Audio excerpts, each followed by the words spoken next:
be in a jar. ASMR.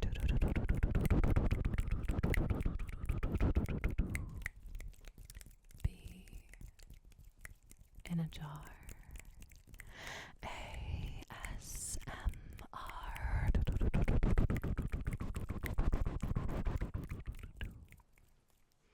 Welcome to today's video.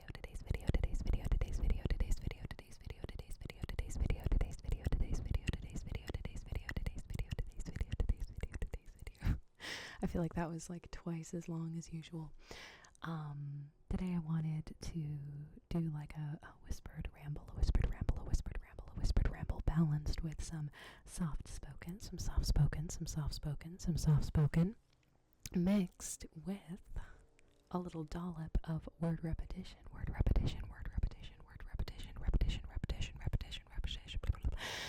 That's going to be a problem. Repetition. You would not believe how hard it is to do that. Yeah, it's going to take some practice. But anyways, I've been wanting to film a video doing like some word repetition and some phrase repetition for a while, just because I feel like it helps me initially to just stall while I think of a new topic to discuss, so it kind of stretches the video. No, I'm just kidding. I've just kind of wanted to do like some word repetition to add like another tingly layer to my videos, just because I don't really keep track of how much repetition I do when I film, just because I'll be honest, I don't have much of a strategy when it comes to filming my videos. I just kind of wing it and let them go, let them go. But I'm trying to remember, that I'm filming ASMR content, and so I'm trying to do more things that are a little more tingly,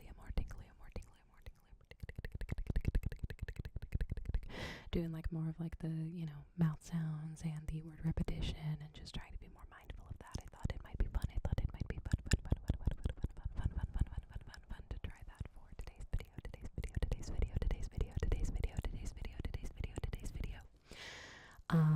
I've also really been wanting to keep up filming in this office for as long as I can, because sadly, you are only going to see a handful of videos left with me in this office in particular.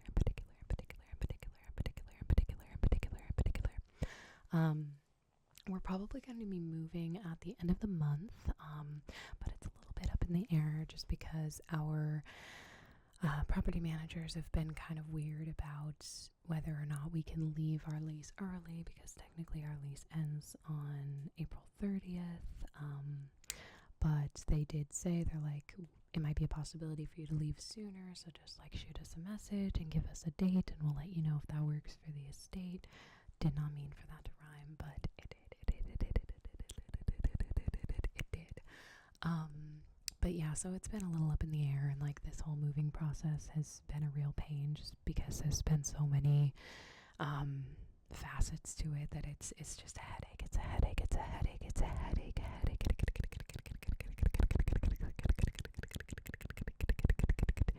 And it's unfortunate because, moving is already a headache enough as it is. Just the actual like physical act of, packing all of your stuff up and moving it, it's not fun. But, all these added layers of, trying to secure a place and trying to get the communication to be in line properly between your new property manager and your old property manager, and trying to figure out if you can move out before your lease ends, and yada. It's a whole conundrum. But sadly, and I guess positively, I was productive. I was productive today, and I packed up the first box for the office, and so everything that's out of frame I started taking down and packing up, mostly because I wanted to try and maintain my little set back here as long as I could.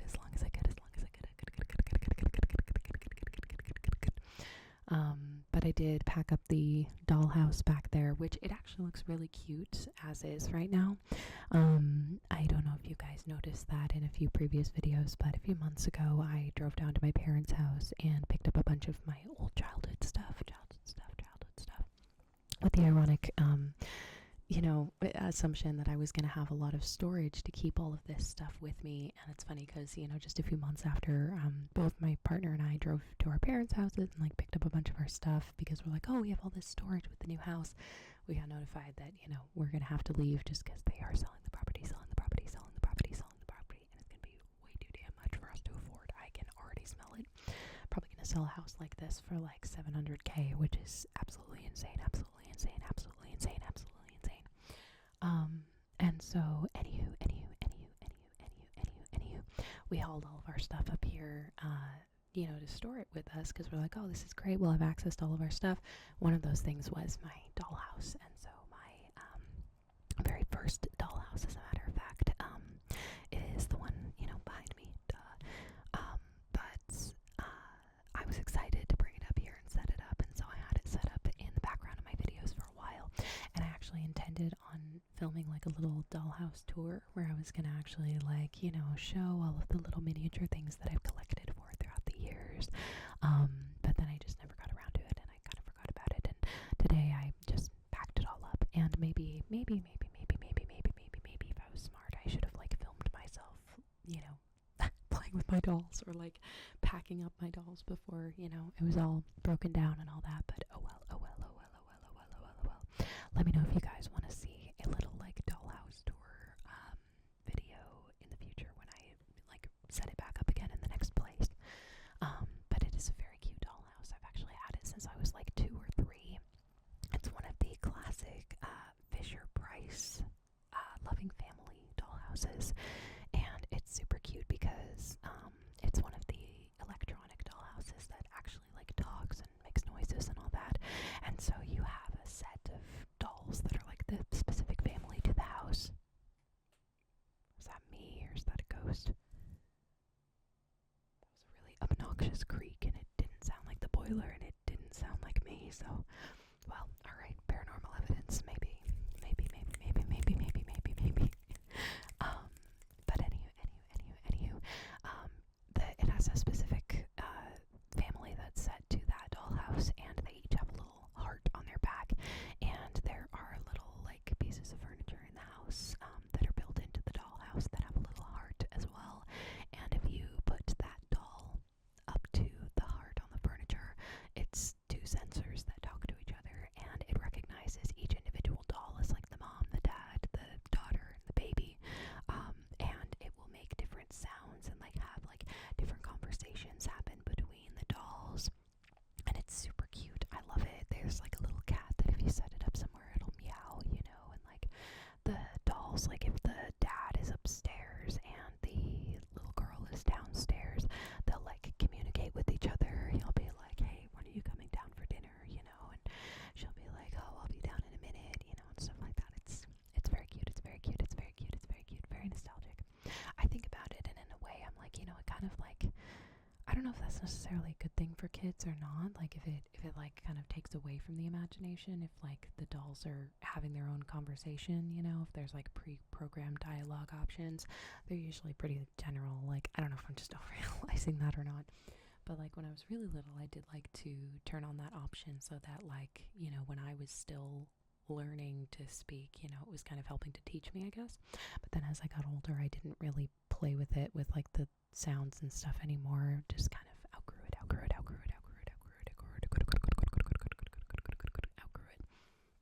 But I really enjoyed collecting stuff for the Loving Family dolls just because it started out with just having one little family in it, and it was a mom and a dad and a daughter and a baby. And then throughout the years, I started receiving more dolls for Christmas. I got like a grandma, and then I got like a whole other family, and it was another mother and daughter and son. and father, and then I had like a little collection of other kids, and I was like, oh, these are the cousins that live next door. And like at one point, like, everybody lived in the house together, right? Like I had all this lore, and of course, like, you don't think about it, but it's like girl lore with the dolls is actually like so chaotic. There's so many like affairs going on and so much drama and financial disputes, and I feel like kids just kind of like intake the drama that they see in media and in the world, and they just kind of like put it into their own little conundrums in dollhouse worlds, in dollhouse worlds, in dollhouse worlds, in dollhouse worlds. So it's always very chaotic. There was always a bunch of issues, the whole family in the dollhouse would go on a vacation, but then there was like all these problems that would come up, and at one point they got robbed and they got attacked by the action figures, like all the Star Wars action figures held them at gunpoint, and it's just crazy. It was crazy, the lore, the childhood lore of all of our toys and stuff. But it was fun because every year I would get like another little collection piece from the Loving Family collection for Christmas. And so I had like so much stuff for it. I had this big camper and like this RV that like folded out and you could access every single room. And then I had like a tent and sleeping bags and a fire pit. And then I had like a vacation cabin and like just all this stuff. And I wish I had a lot of it still, but at the same time, it's like I really had to pick and choose because my parents and I moved across the country when I was like, wow, it was like 10 years ago now, and we really had to downgrade on a lot of the stuff that we owned, and we owned a lot of shit, and so we had to say goodbye to a lot of stuff, unfortunately, and when it got down to the wire, I had to really decide what I wanted to keep and what I didn't, and I said that I was not going to get rid of my dollhouse, and I'm really glad that I didn't, just because I've collected so many little miniature things for it throughout my whole life, and even though, I don't really play with my dollhouse anymore, I do love, like, setting it up and just, like, having each room be its own little story and have all these little items in every room, even, like, clutter. I like rooms to be, like, kind of messy, and just make little, like, scene setters. I realized I was supposed to be doing more word repetition, and I forgot about it. So whoopsie daisy. Caught me lacking. But yeah, I collected stuff for the Loving Family dollhouse for a really long time, as well as a ton of Star Wars stuff. And I've actually filmed a video way in the past. I say way in the past, even though this channel isn't that old, but I think it was like close to a year ago. It was in May. Now that I think about it, wow, I didn't even realize this channel is almost a year old. 1 year old. Wow, that is crazy.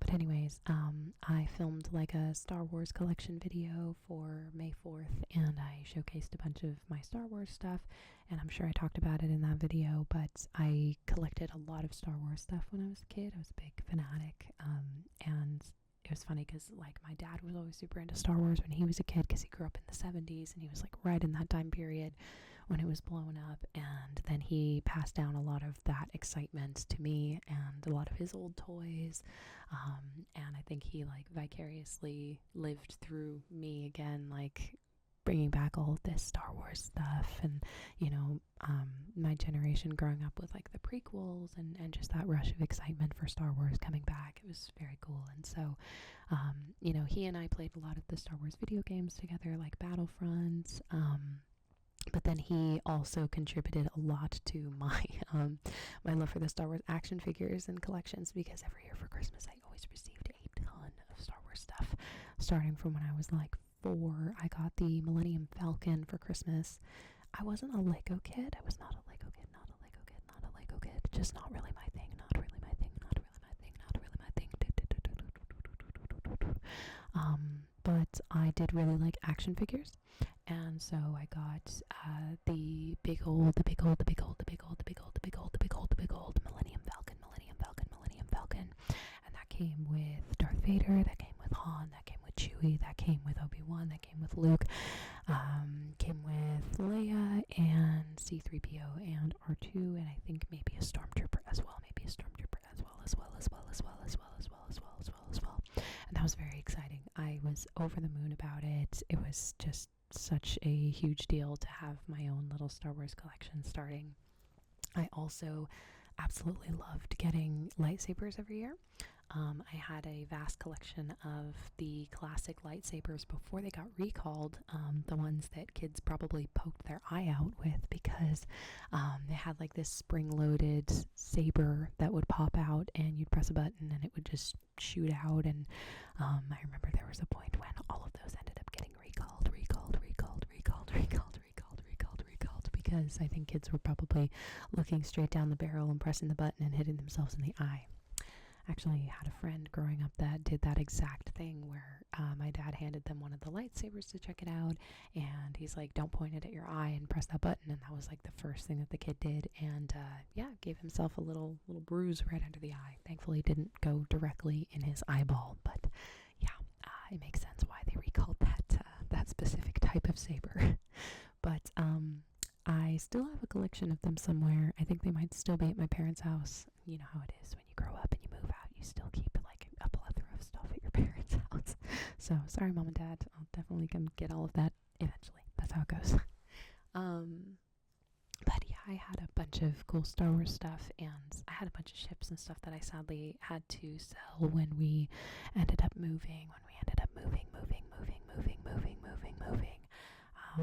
Just because we ran out of space, and I had to make some crucial decisions. And when it came down to whether or not I wanted to save my clone dropship, or if I wanted to save my Millennium Falcon, it was the Millennium Falcon.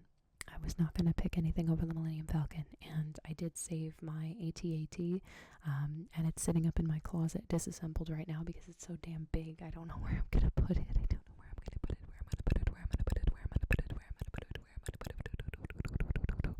Because it actually used to sit above this shelving unit here, but that was in our last apartment, and we had a lot more space.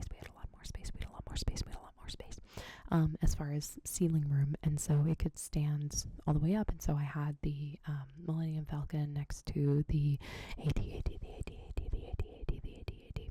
But now the AT-AT is disassembled, and probably for a good reason, because we are going to be moving again anyway. So that's how it goes. It's kind of sad to have started packing up this office just because it's so cool. I love the wood paneling, and it's been such a great creative space, especially for this channel.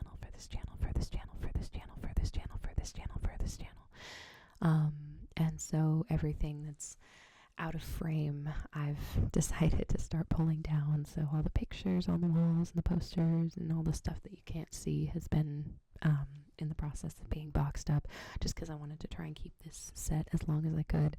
But that's how it goes. I think about it and I'm like, man, this is really close to the 1 year anniversary of this channel. I think I started it in April of 2025. I can't remember for sure. I'll have to check. Definitely gonna have to do something special for the 1 year anniversary, Getting crazily close to 500 subs too, which is insane. Again, I say in every video, but I really appreciate all the support that you guys have been showing to this channel. It makes me so happy to know how much this has grown in just a year. And the little community that we've begun to build here is really cool. And I absolutely love waking up in the morning to read new comments from you guys, whether or not, you're just showing support or like raising some points about a video I've made, and we're chit-chatting and making conversation. But I absolutely love all the feedback that you guys have been giving. So thank you so much. I did actually get one of my first hate comments recently, and it was just something that made me laugh because it was someone that clearly was not a fan of ASMR, and then just commented like, man, I fucking hate when people do this. And I'm like, okay, why are you here? That's all I could say. I'm like, usually I'm just gonna ignore comments like that, but at the same time I was like, dude, why are you here? And then he's like, well, why do you keep responding? You don't want to keep just going on the conversation, blah blah blah blah. It just makes me laugh. There are a lot of instigators out there, and that's the thing about putting yourself on the internet, is you have to be prepared to face the positives and the negatives, But I was thinking about it, and I was like, man, since I first started this channel, in a year so far, you've had 2 different back backdrops for like the average set, you know, because I like to film all over the place. Like I'm probably going to film a video in my car soon again, because it's been a bit. Filmed outside, you know, especially once it starts to warm up. I'll have to do that again, whether or not we have a yard again, I hope. But if not, we will probably go to the park to film. Go to the park to film. Go to the park.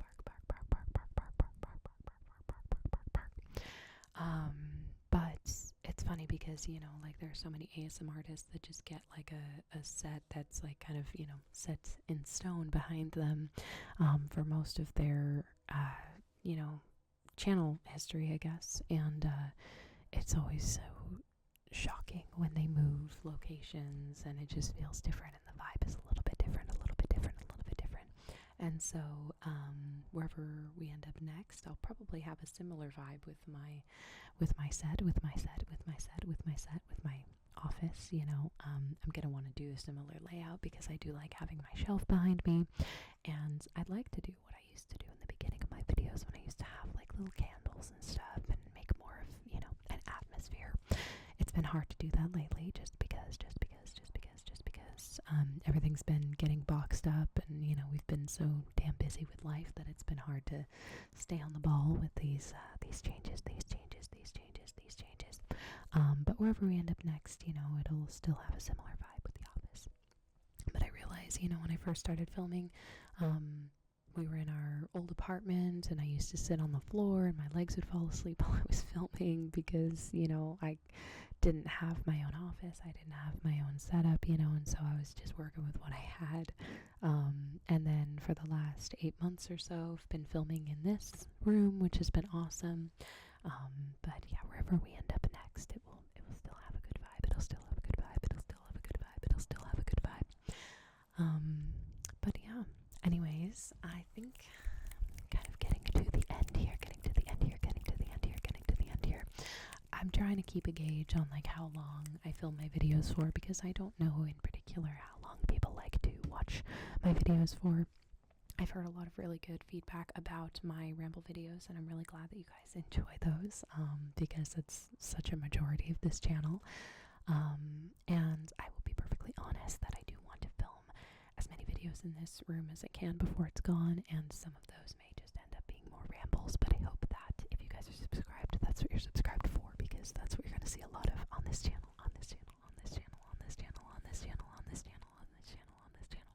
It's only been a year, so I am trying to become more adventurous and, you know, do more, you know, ASMR professional things. So we'll see how it goes.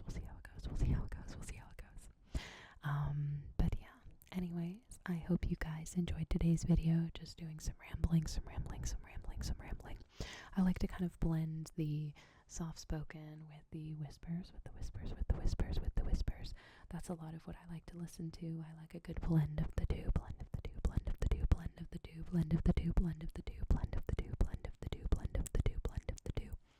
I'd like to do a video in the near future that is a more strictly word repetition video. I will say I don't know how some of those ASM artists don't go crazy while filming something like that. And just because a lot of the time, if you repeat something long enough, it just stops sounding like a word or stops sounding like a phrase, and I feel like that would just end up driving me crazy. Got a bit of a tickle in my throat, so I think it is about time for me to wrap up this video, but thank you so much for watching. I hope you guys have been enjoying the recent videos. I am really trying to stay on the ball with filming.